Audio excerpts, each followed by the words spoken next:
Hello everyone, and welcome back to Wargame Red Dragon. We have one hell of a game for you guys today. It's a 4v4, and it's Destruction. Yes, another Destruction game, I know. I'm branching out, and, well, I'm going to be playing a USA deck in exactly the most asshole of a way possible. So, I'm capping Kilo, I have a Command Abrams headed up toward India, and a whole bunch of stuff that's going to be headed up and forward to cap that zone. But we also have an MH60L DAP and an AH64D Longbow that are, well, doing what US decks often do. They're headed forward. I'm going to try and see if I can get some kills with the Longbow, maybe some kills with the DAP, and overall just being a nuisance. We do also have some howitzer support coming in from a BCAN, double stack of BCAN 1Cs.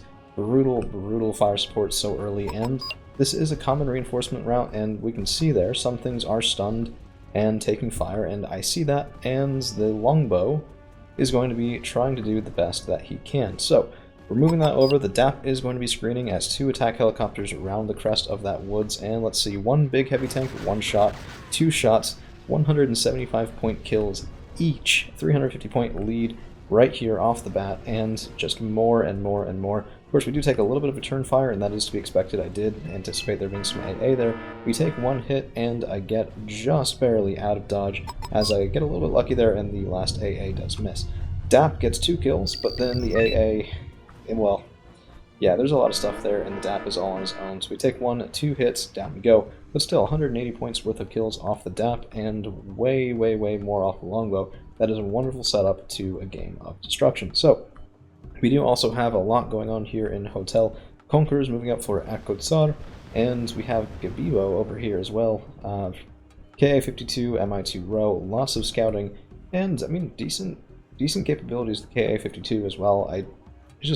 I'd like them better if they had ATGMs instead of those anti-radar missiles. They're a little bit of a meme, but, you know, everyone uses meme units sometimes. So, BCAN is shooting in once more. I have light riflemen moving up through the woods, Rangers pushing forward, V-150s pushing forward, and some just cheap chaff that was supposed to be holding India, but I figured, you know, we hit them so hard at the start that I probably have a decent points advantage, so I'm going to be taking a bit more of a forward position here, and I probably could have gotten away with pushing in more.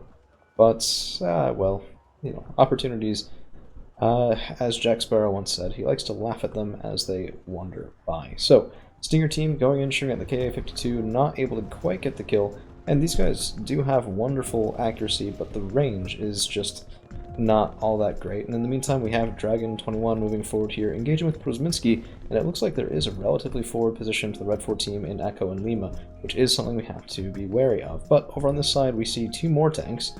These probably T-72? Yeah. Looks like T-72s, and they are detracked, and yeah, T-72 M1M in Bravo, and that is going to prompt me to, I mean, I checked back here, my Longbow is still reloading those Hellfire missiles and healing up, so not exactly something I want to push forward right now, but the attack marker's there in case I lose vision. Of course, we did get vision with the Rangers, and that's going to be an Atacams buy. Attackams, Atacams, same thing. Meanwhile, Mike is capped, and it looks like there's a CV here from Dragon that's just waiting to go up until it's more secure. Probably a good decision in that regard, just not overextending too far. And we have double seaplane moving in. Yeah, I mean, Puffs can shoot at helicopters. You often forget about things like that, but they do take out the KA-52 and somehow manage to get out with double fire from the Sokol. So, you know, more power to them, I suppose. Here comes the Atacams, and, well, let's take a look. Aiming. Ooh, swiveling to hit the target. Look at all that blue and red there on the horizon. That's very nice. And let's see, nearly shooting. I love to watch these things go. First missile away, and is it a missile? I guess it's a missile. It's a long-range missile just arcing through the sky. If you ever see this and you're red for, it's not a good feeling, because, I mean, you know there's high odds that they spot something that you don't want them to kill, and guessing what it is not always easy. So, looks like right on target there. We take down 2 of the tanks and 1 of the BVP-2s. Of course, 30 points for these guys. They are big, bad Conquerors M carriers with 2A42 autocannon. That really is kind of fine. And yeah, my Atacams micro is not the best. I rarely, if ever, play USA. So usually you don't want to fire 2 missiles at the same target, because then there's a long reload and they're very supply intensive. And I don't know. I'm practicing. We'll see. It'll be fine. Block 5s are engaging the next Su-25K, But he does get out, and the Block 5 is then going to be dropping that nice cluster bomb. Let's see what it can hit, and unfortunately nothing. But the FLA SFL is going to be targeted by a Puff, and of course, no hits. These guys are kind of known to be, well, the Puffs anyway, are kind of known to be send them in double squads where you're not going to hit anything. Yeah, it is what it is. It's fine. Okay, so we have Light Rifleman moving up. I'm doing the same thing with these guys that I did earlier with the Strelky, just because, I mean, the Super Dragon is pretty much a similar sort of weapon, actually better range, a little bit worse accuracy and AP, I think, but it's the same sort of weapon, so I figured if I could get some good kills with it, why not? And the sparring in Hotel was surprisingly tame. So usually in Conquest, this is a bloody back-and-forth battle every second, just tanks gnashing their teeth and shooting their main guns and all of that. But it looks like just really far forward pressure. So Speech Yell Alpha Clouder there from Gabibo, and some infantry in these woods, which is always a bad thing.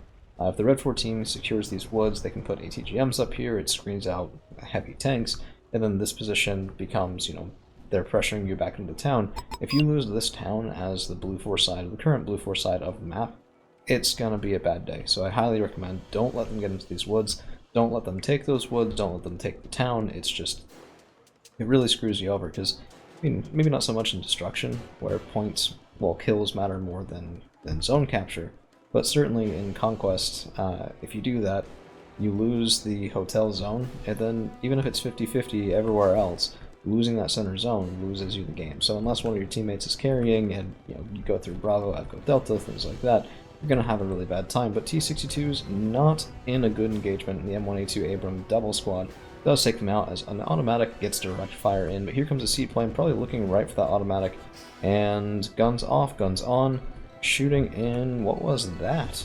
Jeez, okay. Double Patriot from Dragon 21. I mean, this is a team game move. I wouldn't necessarily take it on a 1v1, but SU-25K is shooting in at the M1A2s, not able to get any kills, and then the Patriots, see if he can rearm in time. Second volley is away. One plane was down, but not from that, so it looks like the ADATs did get a kill there as well. Very, very nice AA here with the ADATs. I mean, I rarely use it just because I rarely play USA or NORAD, but I don't know, it was a bit of a USA heavy sort of thing. We do have Scandi over here as well, but it was kind of nice. My light riflemen are shooting in at Vidra 2s, and so far no hits. So 2 missiles away, no hits, and I lose line of sight there, so the light riflemen are moving up. But that did tell my opponent where I was, and this is going to be a problem. So if he gets anything up there that can hit those light riflemen, I'm going to have a really rough time. So I was trying to be aware of that, and then I saw BTR-80A, and I'm sitting there going, okay, well, kind of want that kill if I could. I mean, but my opponent's now damaged infantry trying to move up to the front on their own, or moving back all the way to heal up. It was, I don't know, it was kind of interesting. I could have probably pushed this line earlier, but I don't know, I'm saying I don't know a lot just because I really don't play Destruction all that often. And there are mistakes that there are good plays in Conquest, there are bad plays in Destruction, because kills matter just oh so very much. So I was trying not to be over aggressive. As a result, I might have been a little bit passive here with this line. But I mean, the idea was we have Rangers, V150s, and then we have, hidden in this back section of trees, a couple of M163 CSs, riflemen, SMAs, enough to stop a dedicated infantry push. But MI35 is going to be giving me a bit of a hard time here. I was trying to get out of his line of sight, but I didn't realize those tertiary guns were firing in, and not really good effect either. So if it's not something like an elite squad, just turn off that tertiary when you're engaged with helicopters and things like that, and, well, just survive. Don't engage, because you're not going to kill him, and he's just going to do this to you, and, ugh, it's very rough indeed. We didn't even get the other kill on AA there, just swing and a miss. Kind of disappointed more by the Light Rifleman 90 than I ever was by those Gornostrelki, but I think that might have been the luck of the draw. So Puff is going deep into this zone here, hunting for Sokals, and 1 missile away, no kills there. Actually, yeah, 1 kill. Looks like the missile and the gun run had to work together to get that. But, I mean, honestly, I've kind of been impressed by how these Puffs have been used. It's really more of a multi-purpose buy than I've ever seen it be used for previously. So, hey, I mean, fair enough. If you can get that sort of anti-helicopter capability from it, it works. On this side of the field, it looks like the M1A2s are shaken, not stirred, and they do need a little bit of heal up there from some resupply, but it looks like this side in Hotel is going in our direction. You can definitely see that in the points here as well, 2750 to 845. This is a very, very rough game. It was really just not a good time for the Red 4 team, and seeing this, I am going to be making a move here real soon. I brought up some Stingers in M2A2 Bradleys, and we're scooching these guys across. I'm just sitting there going, you know what, this game, it's headed in one direction pretty quick, which means that I probably have more points on the board than my opponent does, and we might be able to make use of it, but it looks like some reinforcements were arriving, and the M113A3s would have done fine against just the transport, or even just the Monostrelki. But the combination will be a little bit rough, and sorry for the ground shaking every time I zoom in. I do like that zoom in, but we do have some enthusiastic beacon support, which is coming from, where's the beacon? Oh, no, there were two of them. Was that a long-range mortar? This guy, 6300, probably doesn't have the range for that. Where the heck okay, there's the beacon. Yeah, well, knew it was there. Anyway, our guys do some decent work in against the Motostrelki. Honestly, these 5-point transports shows you 3 frontal armor is pretty nice. We do kill one of the transports there, the Motostrelki down to 2 strength, and unfortunately that MI-35 is coming back. And this guy was the bane of my existence on this side of the board. I was really not a fan, and now we have everything moving up. So combat's Avengers thinking about making a dash, trying to see if I can kill that attack helicopter. There's KA-29 TBs, my Stinger teams. I don't know, if I had Mistrals here, that would have felt a lot safer. The extra couple hundred meters range is very, very nice. So my riflemen that are up into these woods are getting kind of shot at. I think it was more the M113A3s, but my riflemen were near enough to take a little bit of damage, get panicked, stunned, and 3 points of damage there on the one group of riflemen. And yeah, these are good helicopters, and I don't have anything in the area to really answer that. So a good answer might have been a Hawk. The high-end Hawks that are 3,500 meter range against Helos would have been enough to screen out all of this, but the Stinger teams are shooting in. We do get a little bit of revenge, and I think that's pretty worthwhile. We lost 5 points here, a little bit of damage there, we lost a 20-point M163 CS. All of that adds up to a little bit less than a single KA-29 TB. If I can get the MI-35, I mean, this guy is 90 points. Very, very capable attack helicopter, not something you want to lose to a double stack of Stingers. But if he's not careful, that's exactly what's going to happen. So, just out of range, Avengers, I mean, this was a bit of a throwaway, but I was sitting there going, you know, he's expecting me to come from this side because of the last helicopter kill. If I can come from the left-hand side instead, that might work, but nope, he gets killed, and my lad Stinger team is just able to get in range here. 82% accuracy on the first shot, we do get one of them, and the second one sees that and hightails it out of there before the Stinger team can fire again. That's just why I kind of wanted Mistrals. We would have been able to fire in a lot earlier. Might have saved a couple of units on the left-hand side. But Lima is looking pretty secure. Hotel looks very secure as Shakira and Dragon are working together here along with China. So it was a very cooperative game. A little bit of a light hold in Lima. I was kind of surprised by that. But I think it was just, you know, going where your enemy is and trying to engage them. So MI-24V coming up. This guy is the 8 Igla carrier, but I'm not really sure what he was doing here. So, you know, if there's a big push like this, you're going to see a lot of infantry fighting vehicles, you're going to see a lot of things like that, and the MI-24V can't really handle that so well. So, I don't really know. Maybe he was screening out my own Helos, but what Helos? My Longbow's all the way over here, and yeah, I mean, he can get over there pretty quickly, and so can the MI-24V. It just seemed a little bit peremptory, I suppose. So, Rifleman getting absolutely pounded, Small getting absolutely pounded by some HE artillery, but honestly, nothing died. That was fine with me. I was able to get my Stinger teams out, and they get stunned, but not even damaged by that, which is pretty nice. And more beacon support coming in from my ally here against that town, as, I mean, I think here's an issue. And I've done this myself before as well when I panic. When you panic and you buy a lot of helicopters, it just leads to sliding farther off that cliff.